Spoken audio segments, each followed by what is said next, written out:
So in this video now we'll try to do, in place of using HTML, how we can use EJS extension and then we can create our UI and try to segregate our code. So previously I was using in HTML, so this is just one example where I'm going to explain you.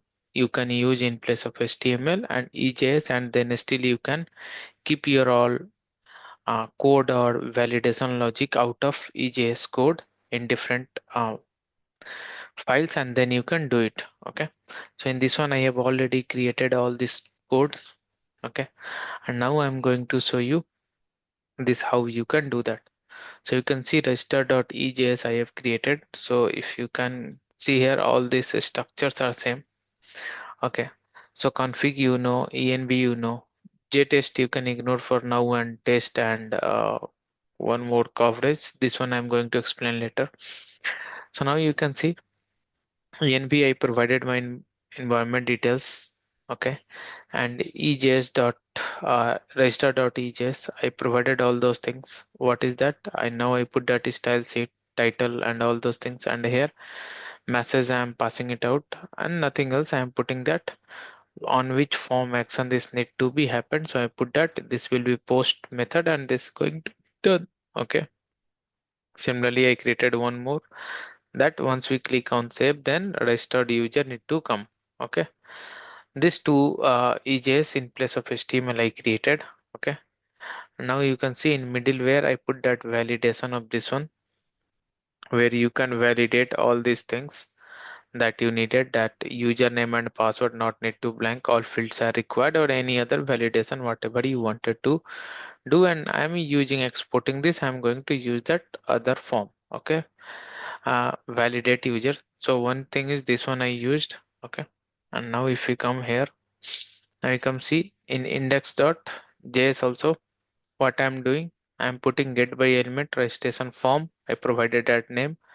On submit button, event will be fire, and what it's going to do, it will get that username and password. Right now I am passing, and then from where it's I provided here, method will be post, and then it will take care of all those things, and registration failed or else registration success message it will display based on this one.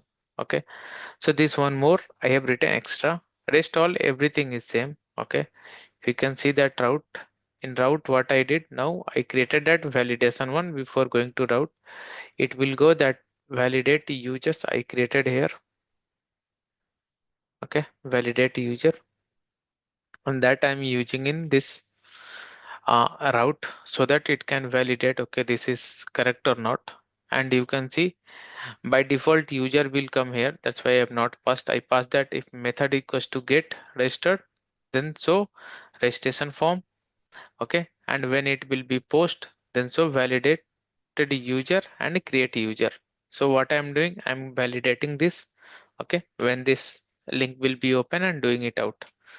Okay, so you understand how this working, this register.ejs, this will go user register, and this will work it fine for the post method. This one, when we click on that method submit and all these things, and successfully it will display. Okay, so now what I can do, I will just before going this, just a minute. Okay, I need to start this one. Okay, so let me start this. Okay, npm start as usual I did. So now it's connected and it's running it here. So now if I come it here and try to refresh this. Okay, so now I will try to create one ABC. Okay, and ABC, and before doing registration, just let me go here and show this one. So we don't have any user with ABC, so let me go there. Now if I try to register, okay, so you see everything is working, registered user successfully.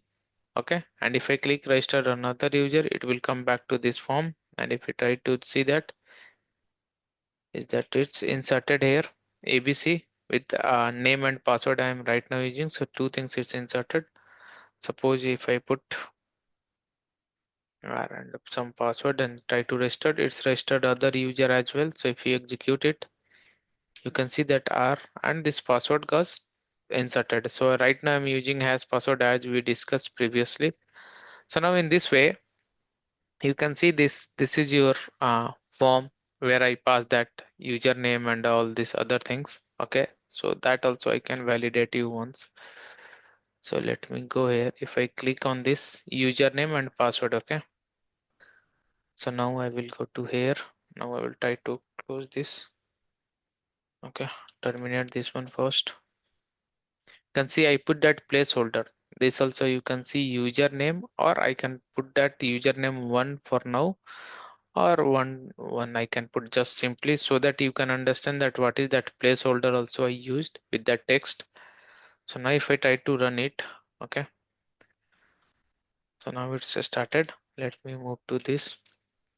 See, right now it's showing username. Once I do that, you can see username triple one. So placeholder is nothing, that it's just going to display that this is that username. So no need to display one other text, that username and all. Once you will start typing, it will go out. So this one is called placeholder. When you remove, it will come back. Okay, so in this way you can use that placeholder as well. Okay, so nothing I did, it's simple code, and then we are trying to do it. Okay, and all other code I move it out. So hope you understand how you can move your all validation and all other logic out of this UI code, and then you can work on it.